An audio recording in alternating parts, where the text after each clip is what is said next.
just time for a quick recap of the week, and let's start with today, because this morning everyone was expecting a big political announcement and then spent most of the day continuing to expect it.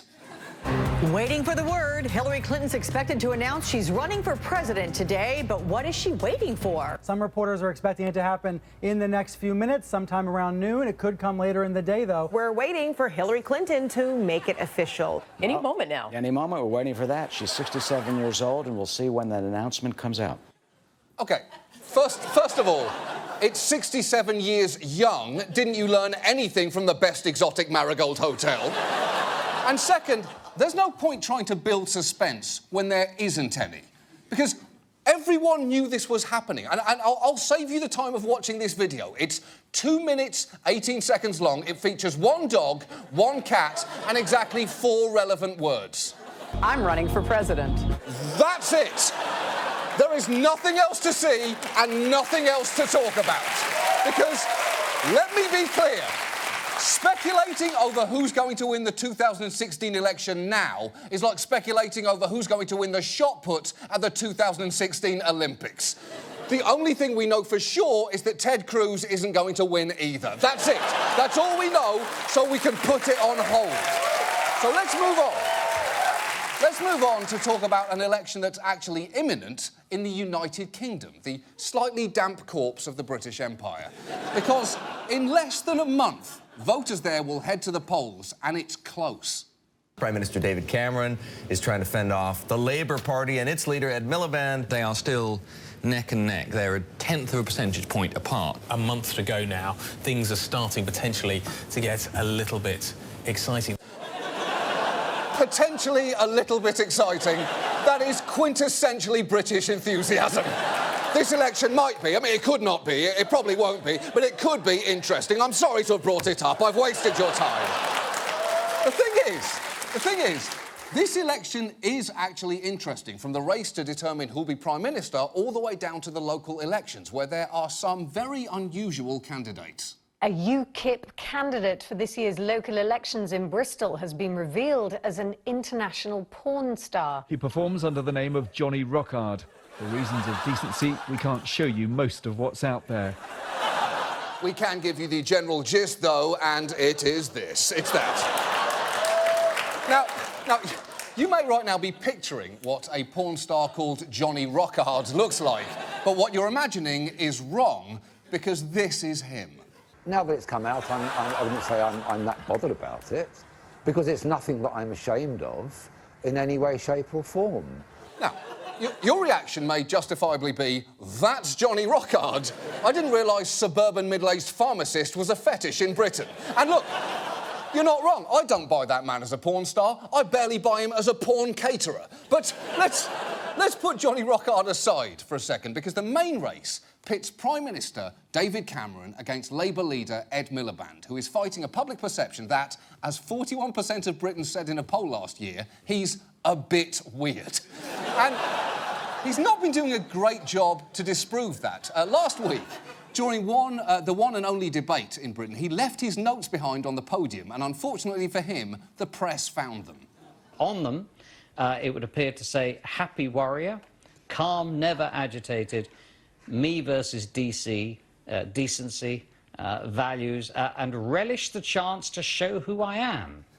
OK, that clearly sounds pretty bad, although, to be honest, you haven't seen the note I keep on my desk for myself, which reads, you're a funny man, you're not a loser, don't let them see the sadness.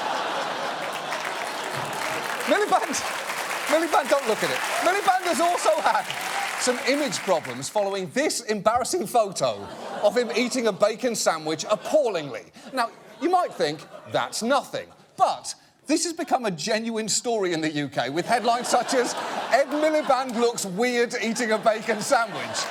And sensing his opponent's weakness, the British Prime Minister has pounced.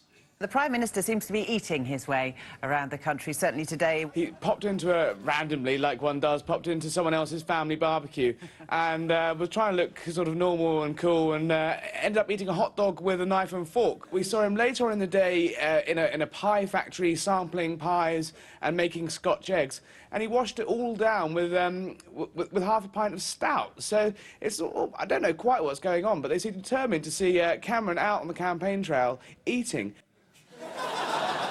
This is pathetic, because the UK election has apparently been reduced to an eating contest. They're one step away from putting 50 sausage rolls in front of each of them and saying, who wants it more? Go! Eat! Eat! Eat! I will say, though, the most nauseating thing that either candidate did this week was nothing to do with food. It was when David Cameron visited the set of Game of Thrones in an attempt to pander to the public, and he claimed to be a huge fan. I'm on the set of Game of Thrones. As a government, we're going to go on supporting the film industry, supporting the television industry, so more fabulous television is made just like the set that I'm very excited to be on right now as a big throny. First of all, siphoning goodwill from people who enjoy Game of Thrones is my thing, especially tonight. Especially tonight. And especially tonight. I refuse to believe that you are a throny, unless by throny you mean someone who fucks throw pillows, in which case, you're right, you're definitely a total throny. But finally this week, Cuba, Florida's teardrop tattoo. This week brought a seismic shift in US-Cuban relations. Let's take a look at the picture everyone was waiting for. The leaders of the U.S. and Cuba sitting down together, shaking hands a couple of times, actually, and making plans to normalize relations between the two countries. Whoa, slow down there. As everyone who has ever been through a bad breakup knows, you don't normalise relations by going straight to a handshake. First, you start with liking a couple of Facebook statuses just to show that you're totally over what happened. Then, maybe you comment, that looks fun, on a brunch photo of theirs. Then, and only then, do you shake hands and lift your trade embargo. There is a process with this shit. Don't skip a step. The president was actually pretty clear about his reasons for this shift in tone. I think people recognize that if you keep on doing something for 50 years and it doesn't work, you should try something new. OK, but nice work, Obama. You just gave 70-year-old adulterers everywhere an excuse to leave their wives for their dental hygienists. Lorraine, to paraphrase America's first black president, we've been doing this for 50 years, it isn't working, it's time to start something new, so I'm off to bang Carly in my Porsche Boxster, to quote the president. Still, this was clearly a historic meeting, and it turned out to be even more cordial than anyone expected. The president of Cuba saying that he admires President Obama, that he considers him to be an honest man, that he's read President Obama's autobiography. Ooh. Very nice. He's read the president's books. That's both flattering and a bit of a fuck you to the concept of a 50-year trade embargo. Yeah, I read your book. I read it on my iPad because my Kindle Fire was broken. You've been wasting your time. Still, just for my peace of mind, to clear this up, was Castro saying he read the president's book or that he had the president's book? Because, as we all know, those are two very different things. He's read President Obama's autobiographies. He says he wants to finish reading them. He hasn't read all of them, but that he's started skimming those books. Exactly. He skimmed them. He did what millions of us have done. He saw the president's book, thought, I guess I should read this, picked it up, read a few pages, went, I'll finish it later, and put it up on a shelf next to Ulysses, The Bell Jar, and all of our other favourite books that we've never actually read. You know what, Cuba? I think the US and Cuba are going to get along just fine. And now, this. And now, excruciatingly awkward silences caused by technical difficulties. Terry Lyles, welcome back. Terry Lyles, can you hear me? I'm going to try this one more time. Terry Lyles, it's Brooke on CNN. You got me? What's the best thing we can say about this economy tonight?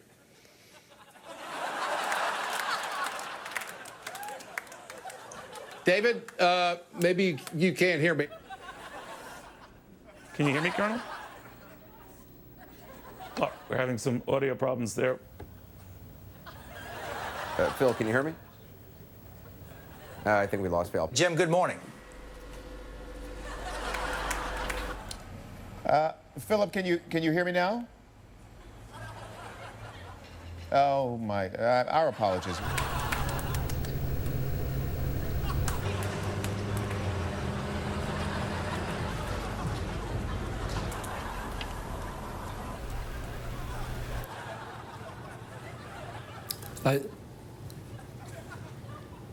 Can you hear me, Congressman? Oh, yes, I didn't know. I was listening to your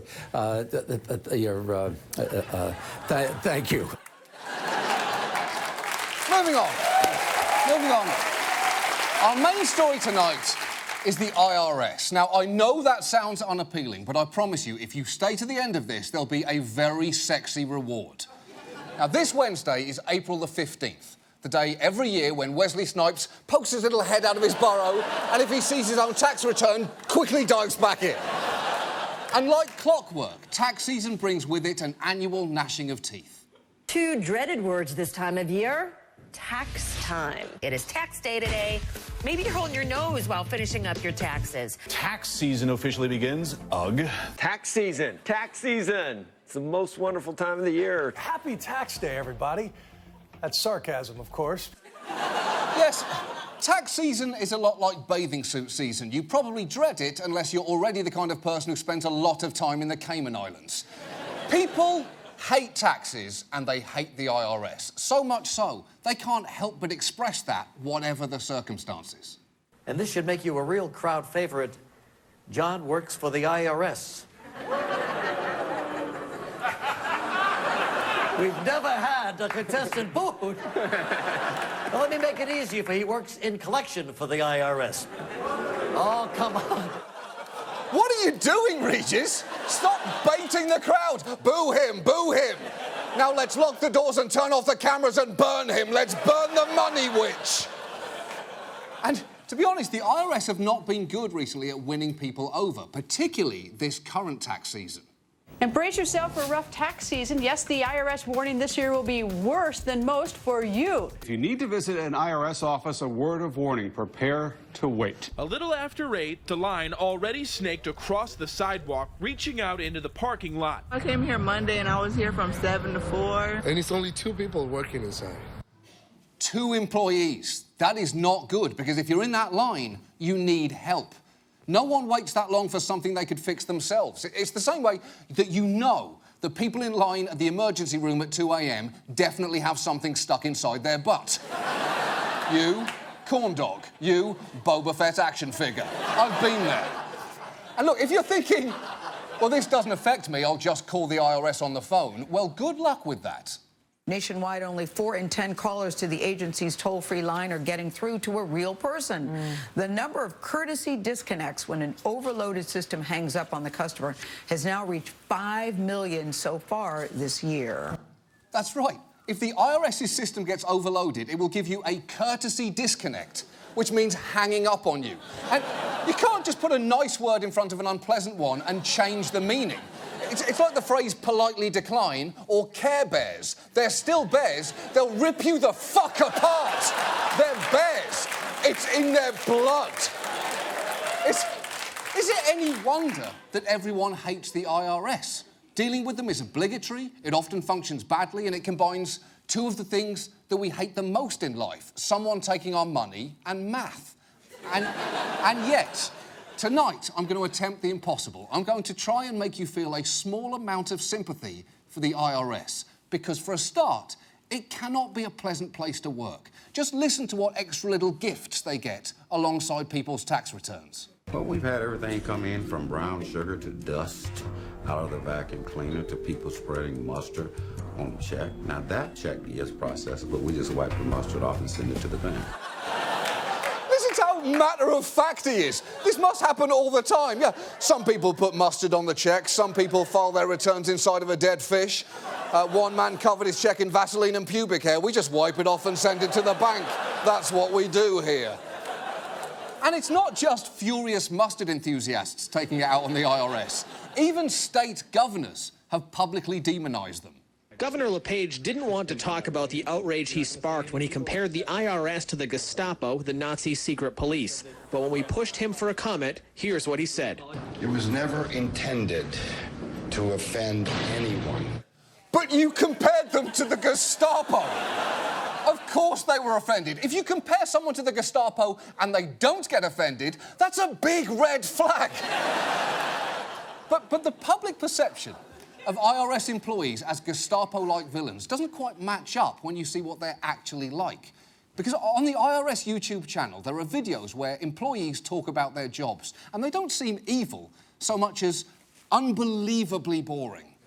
A data transcriber takes the physical return and inputs it into the computer system for further processing. You know, you got to know about the budgetary accounting, proprietary accounting. You're out there meeting taxpayers at their residences, at their places of business. You're conducting interviews on taxpayers. You're investigating their assets. You're out there interviewing third parties looking for assets that possibly the taxpayer didn't disclose to you. Those people aren't Nazis. Nazis are inherently interesting. Those people are the physical equivalent of Ambien. And look, there is a weird kind of heroism to doing jobs that are that boring. Because not only could I not do their job, I can barely even listen to them talking about it.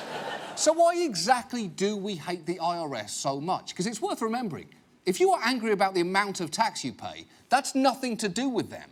That's determined by a vote in Congress, much like declarations of war and how often Orrin Hatch is allowed to orgasm. Not yet, Orrin. Not yet.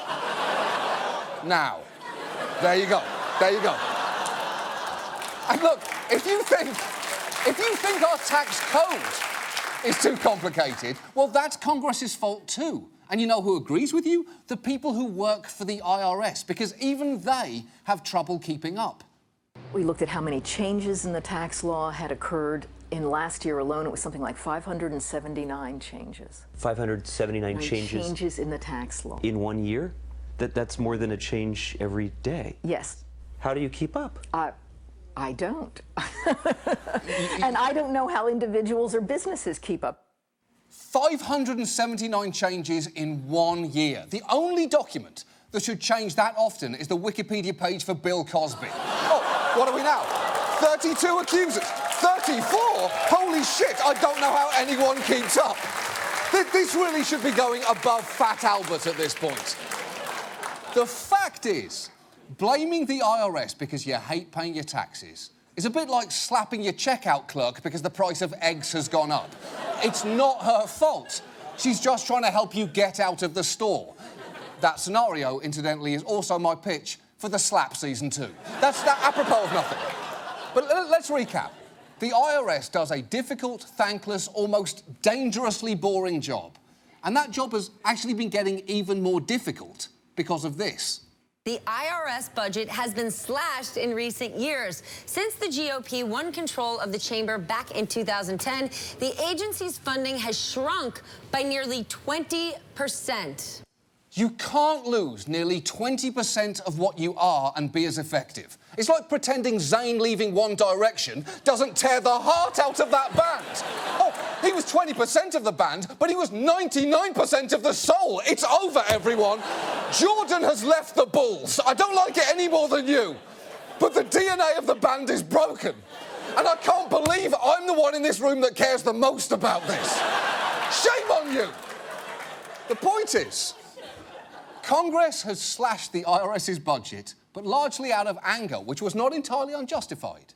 You may remember a few years ago there were scandals over overspending on conferences and training videos like this horrific parody of Star Trek. It would seem, Captain, the no taxions, lack of skilled tax leaders, has resulted in a widespread case of confusion, uninformed taxpayers, high noncompliance, no strategic vision. I'm afraid without a wealth of skilled leaders, anarchy is spreading across the planet like a virus. Wow, that's depressing. I have seen Star Trek porn parodies less depressing than that. But look, that of course was nothing next to the IRS's big scandal. A report coming out this week shows IRS officials were targeting Tea Party and other conservative groups when those groups applied for tax-exempt status. Yes, the Tea Party targeting scandal, where the IRS inundated many Conservative groups with questions, sometimes delaying their applications for years. And look, that scandal was not nothing, because while they did target Liberal groups as well, those groups were scrutinised to a much lesser extent and made up only 29 of the 298 groups targeted, which is ridiculous. Because if you want to find Liberal groups to harass, it's easy. Just Google what was that thing Alec Baldwin was going on about. But the investigation into all this is ongoing, and while current evidence strongly suggests that this was more of a giant bureaucratic fuck-up than something more nefarious, for the sake of argument, let's assume the absolute worst, that this was deliberate political targeting. The best thing to do, then, would be to get rid of the people who were in charge and make some changes to how the agency reviews political groups, both of which have happened. The worst thing to do is what we've done, and that's angrily slash their budget so they can't operate properly. Because remember those long lines from earlier? You can thank the cuts for those. Between 2010 and 2014, the IRS lost over 13,000 employees. A portion of our workforce over 50 years of age has been growing rapidly during the last several years. We have only 650 employees out of 87,000 who are 25 or younger. It's true. Most IRS employees are over 50 and less than 1% are under 25. And that does not bode well for the IRS, because a government agency should not have the same age ratio as an Eric Clapton concert. And the IRS's staff is not the only thing that is aging at a dangerous rate.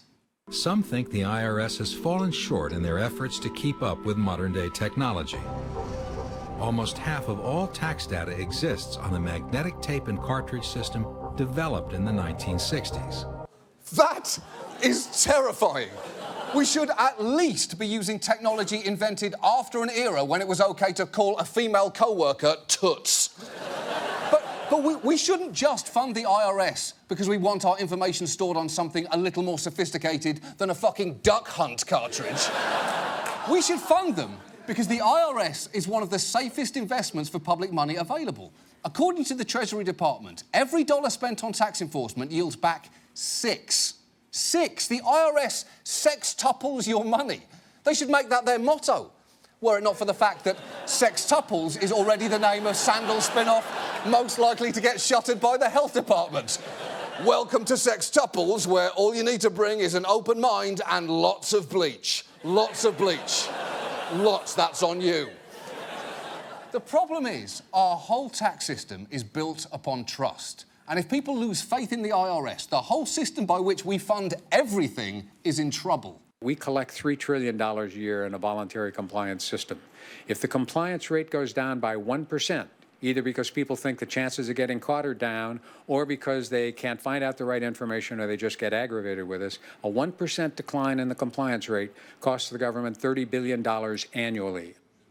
Exactly. The IRS compliance rate is entirely based on confidence, much like Lyle Lovett's sex appeal or Channing Tatum's acting ability.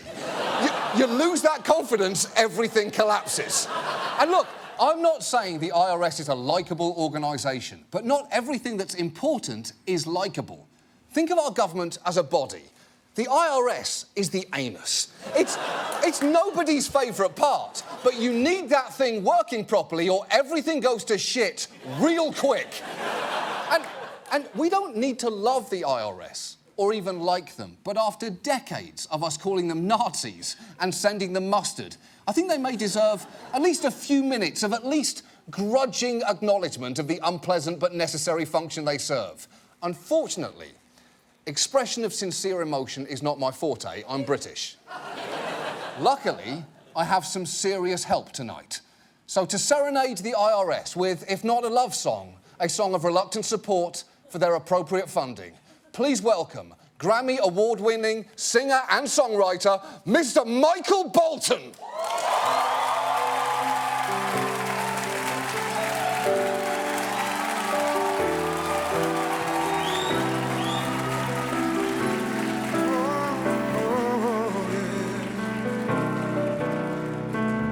I could hardly believe it when I heard the news today.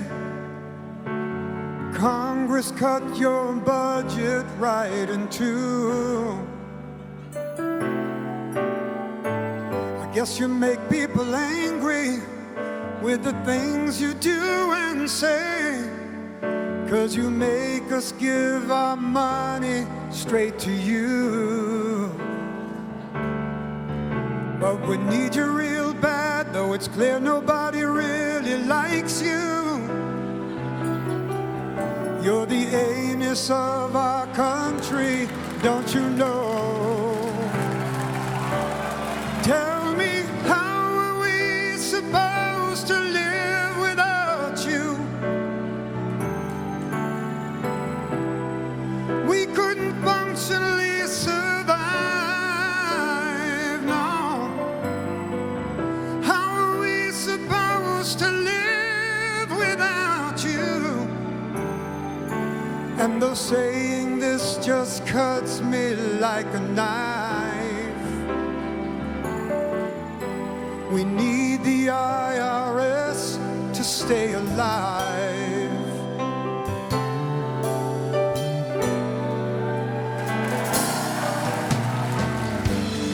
Yes, you've had fuck-ups like that stupid Star Trek thing. Tell me, who was it who really thought of that? Michael, you'll be pleased to know the people responsible are all gone, so... Well, I'm sorry to hear that. Why? They got staffing problems too. That's actually true. Their recruitment numbers are at best a little flat. That's a nuanced point, Michael Bolton. Now, I don't want to know just how we get along without them, 'cause you never miss your anus till it's gone.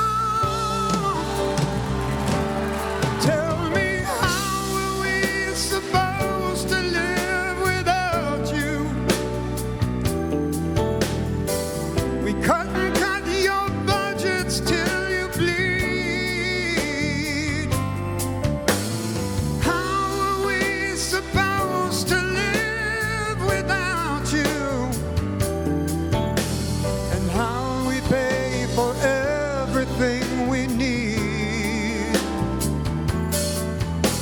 like Colorado National Park Procurement Assistant Brian Reed. That's a specific example, Michael. Look, IRS, you're never going to be anyone's favourite agency. You know that. You're boring. You're unlikable. But here's the thing. Deep down, we need you. We need you like we need our own anus. Because like our anus, we may not love you or like to talk about you or even want to look at you through a series of strategically placed mirrors. But deep down, we're glad you're there. Is that not right, Michael? Tell them about it. Tell them. Now, I don't want to know what life is like without an anus. Sing it to them, Michael. Won't you think of Brian Reed? Know that man personally. Tell me, how are we supposed to live without you? We've relied on you for funding for so long. How are we supposed to live without you? And how are we supposed to carry on when the only practical way to collect revenue under our current governmental system, pending a significant overhaul of the tax code, which seems unlikely at best, is gold? Ladies and gentlemen, Michael Bolton, that's our show. Good night. How am I supposed to live without you? Good night. We couldn't functionally survive, no. How are we supposed to live without you? And though saying this just cuts me like a knife. Say it anyway, MB. Say it anyway. We need the IRS to stay alive. Michael Bolton, ladies and gentlemen.